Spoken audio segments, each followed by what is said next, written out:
Okay, welcome back to part two of how to diagnose and treat physician burnout. This is not a easy or light topic. My name's Doug Gray. Here we go. I'm going to quickly review the first few slides.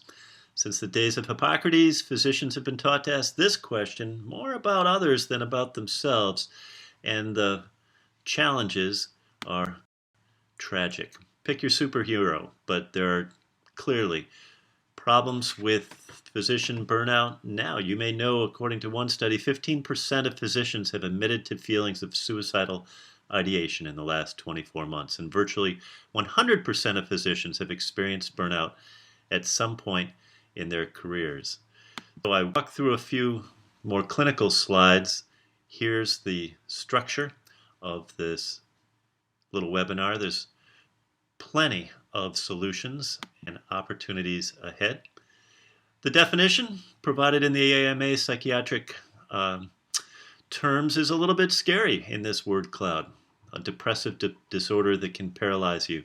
One source estimates at least 60% of the physicians in your practice group, or any practice group, are experiencing burnout right now. So look to the left, look to the right. Where do we go? Think of it as a continuum. Resiliency can be defined as the capacity to adapt successfully to the presence of risk and adversity. Like any self-diagnostic question, there are two sides of the coin. Burnout is thought to be directly related and inverted to resiliency. So if you're daring, you could ask others, how am I doing on this continuum? Another approach is to take a self-assessment. The Maslach burnout inventory is a well-validated and reliable one. My perspective, nobody succeeds by themselves, and healthcare is a team event. So where do we go? We need to ask at least these two questions. How do I know if I'm suffering from physician burnout? Or secondly, what are my options for treatment and care?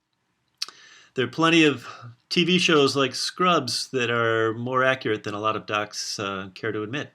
One told me recently, I envy those actors. They get to say what we cannot say.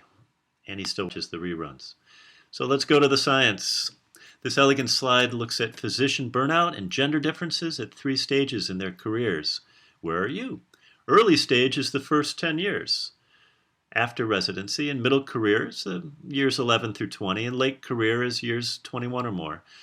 The sample size was over 7,200 physicians, and the reference is provided at the end from 2013. Here's the tragic big picture, is that roughly 50% of all physicians complain of burnout, and that 50% is higher than any other profession in the United States. That's why we're talking. Look at your practice group. The same study in 2013, published in the Mayo Clinic Proceedings, clustered data from practice settings into these 4 categories. Orange is the primary care. Blue is the surgical specialties. Brown is the internal medicine or pediatrics. Everything else is in yellow. And one finding is pretty clear that physicians in the middle career cohort, years 11 to 20, report the highest percentage of burnout. Why? Maybe because they work the longest hours. They don't always resolve work-home conflicts.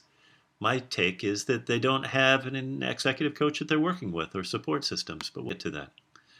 Think about an MRI image of your brain right now. The image on the right, enhanced with coloring, reflects a stressed person struggling to determine what to do, perhaps like you or your colleagues.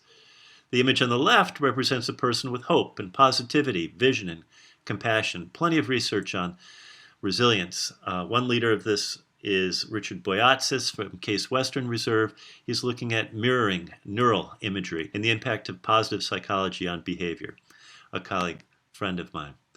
So these bullets are supported by 20 or more studies that are available upon request. And my hunch is that you know someone who exhibits these behaviors, or you're concerned that you might exhibit some of these behaviors. Otherwise, you wouldn't be reading this. Physicians with burnout have these things. Let it settle in. Physicians with resilience have these things, the same 20 plus studies. My experience is that there are 5 reasons for us to to work together. These are at least 5 of them. Anabolic choices create opportunities instead of the catabolic ones. Cognitive behavioral therapy is a psychological process. It recognizes choice as well as your strengths and includes regular behavioral feedback. I hire a dentist when I need dental work, and I don't understand why people wouldn't hire a psychologist when they need to develop resilience for yourself or your team. That's the specialization of this slide deck. So think about behavior change in a generalized way. How do you react to environmental stimuli? We modify the cues, whether they're positive or negative. We change the routine, the gestalt, the patterns. And we include regular rewards like self-care or executive coaching and consulting. The point, back to the opening slide, is you're not alone. Imagine a comforting hand. And the next 5 slides are going to describe the evidence-based treatment and care for resilience. Let's start at the individual level. These are the actions that you can take today. Let's imagine that you take the Strength Finder assessment based on Gallup data and positive psychology research, and you define your top 6 signature strengths or values. And imagine those strengths include things like serving others, achievement, recognition, command, or intellection. In other words, you're bright people who care about others. Your daily practices could include reading professional journals. They could include lively discourse with colleagues during rounds, or being recognized by others for your expertise, and spending as much time as possible with each patient. Your dream team could include 6 or more people who are vital to your success. Identify them. Write them down right now.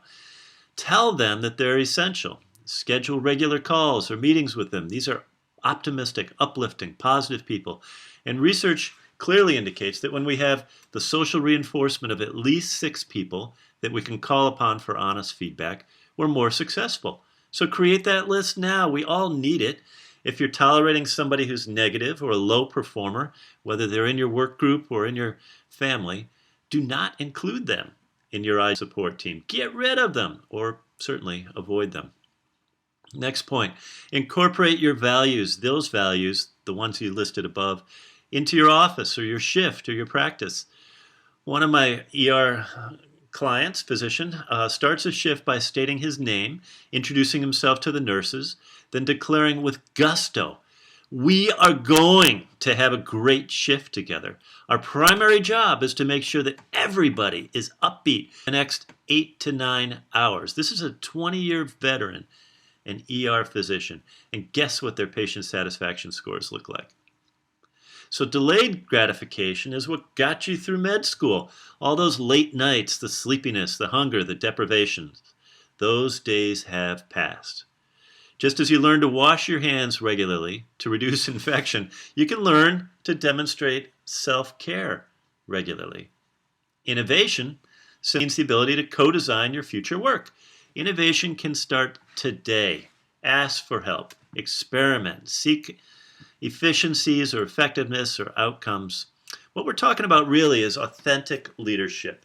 Plenty of research in this.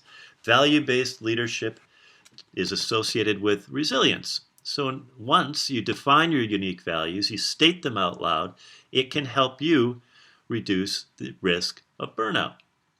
And I invite you to look at the other slides, but more importantly, get some support. Refer any physician to action-learning.com. Give us a call. Be glad to help. Thanks for your consideration. You're not alone.